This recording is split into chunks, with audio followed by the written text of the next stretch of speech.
Ngatinamatei.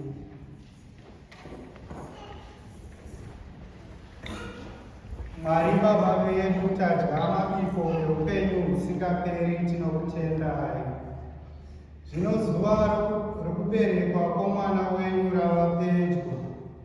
Itaiwo kuti tive norudo rwakanyanya runofarira kutipa pamakaita mwana wenyu, kuti agare nesu nguva dzose.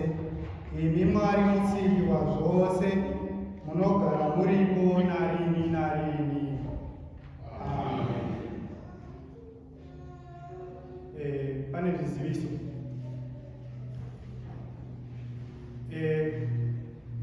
Ndingangoti musati madaro mukumbirawo kuti baba namai vadye wata muuye kumberi, ende vese vanhu moramba vakamira, toda kuti tivanamatire.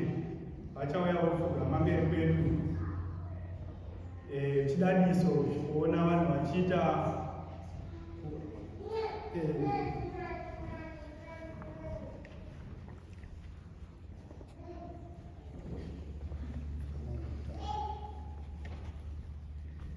ndokumbirawo kuti munhu wese asimudze ruoko rwake rwerudyi muchinamata mumwoyo menyu. Inini nababa kedu ndapedza munamato tichavabata musoro tichivakomborera. Saka ngatinamatei. Mwari Baba muna masimba ose, makadzika sakaramende remuchato.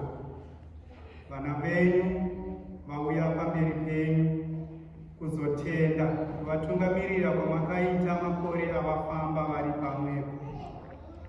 Vabatsirei varambe vachichengeta mhiko dzavo dzemuchato, vachitungamirirwa negirasi rinobva kwamuri.